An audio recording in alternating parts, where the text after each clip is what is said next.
নমস্কার, আমি অলোক স্যার বলছি। আমার চ্যানেল লার্নিং উইথ অলোক স্যারে তোমাদেরকে স্বাগত। আচ্ছা, আজকে তোমাদেরকে ফিজিক্সের একটা ইম্পর্টেন্ট চ্যাপ্টার শব্দ বোঝাচ্ছি। শব্দ কিন্তু একটা মানে যে তড়িতের পরেই শব্দ, মানে শব্দ অনেক রকম ব্যবহার আছে। যাই হোক, তো ব্যবহারটা পরে শেখাবো। আগে তোমাদেরকে শেখাচ্ছি শব্দ সম্বন্ধে একটা সাধারণ জ্ঞান। এরকম প্রথমত শব্দ কাকে বলে, অর্থাৎ কি বস্তুর কম্পনের ফলে সৃষ্ট যে শক্তি জ্বলনের মধ্য দিয়ে আমাদের কানে এসে পৌঁছাবে এবং যে অনুভূতি সৃষ্টি করবে তাকেই শব্দ করবে।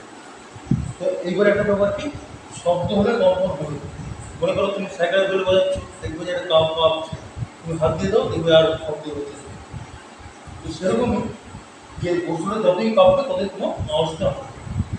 আচ্ছা, এইবার দেখো শব্দ তুলে করবে একটা সমাপ্ত ও সমানার্থ। মানে একটা শোনা যায়, মানুষের শোনার ক্ষমতা কত? 20 থেকে 20,000। তো যদি শব্দ আমরা যে 20 থেকে 20-এর মধ্যে থাকে, অর্থাৎ এর কিন্তু এরকম হচ্ছে হার্স বাড়ানোর তুমি ঠিক আছে। তো 20 থেকে 20-এর মধ্যে থাকলেই তোমরা আমরা শুনতে পাবো। আর 20,000-এর থেকে যদি উপরে থাকে তাকে বলে সুবর্ণ শব্দ।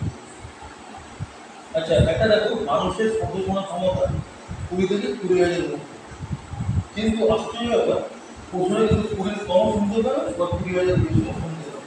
কিন্তু কেন এরকম ক্ষমতা, যাই হোক ভগবান দিয়েছে তো মানতেই হবে। তাহলে মোটামুটি এই 20,000-এর উপর যে শব্দ সেটা কিন্তু অনেক ব্যবহার আছে। তোমাদেরকে তো একদিনে বলবো, পরে তোমাদেরকে এইসব 20,000-এর উপর যে শব্দগুলো ব্যবহার আছে এইগুলো তোমাকে শেখাবো। এইগুলো হচ্ছে বিশেষ, যেমন মাছ ধরতে কাজে লাগবে, আল্ট্রাসাউন্ড কাজে লাগবে। যাই হোক, এটা তোমাদের এখন তো বোঝা বুঝবো না। মোটামুটি এইটাই যে শব্দ হলে তোমার কম্পন হবে। এবং একটা ব্যাপার আছে, শব্দ হলে মাধ্যম দরকার। এই মাধ্যম দরকার জিনিসটা কিন্তু একদিকে ভালোই হয়েছে, না হলে কিন্তু ফুটে যে শক্তিগুলো আসছে সেগুলো কিন্তু আমরা পেতাম। এবং তারা বুঝতেই পারছো যে ফুটে যে বিস্ফোরণগুলো হচ্ছে সেগুলো আমাদের কানে এসে বিরাট ঝামেলা করতো এবং আমরা প্রায় শব্দ শুনতেই পেতাম। তাহলে এই যে মাধ্যম ছাড়া শব্দ জায়গা এর আবার কমানো আছে, সেটাও তোমাকে পরে বোঝাবো।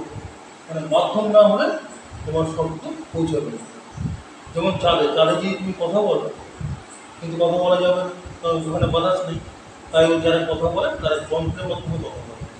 পাশাপাশি থাকলেও রেডিও ফোনের মধ্যে ঘুরে চলে যাবে। তো আশা করি তোমরা বুঝতে পেরেছো যে আজ তোমাদেরকে এই যে বোঝাচ্ছি, এর পরে কিন্তু জিনিসটা আরও যেটা আসবে সেটা একটু কঠিন হয়ে পড়বে এবং তোমরা কিন্তু তখন সেটা মন দিয়ে বুঝবে। আজকে এই বোঝাচ্ছি।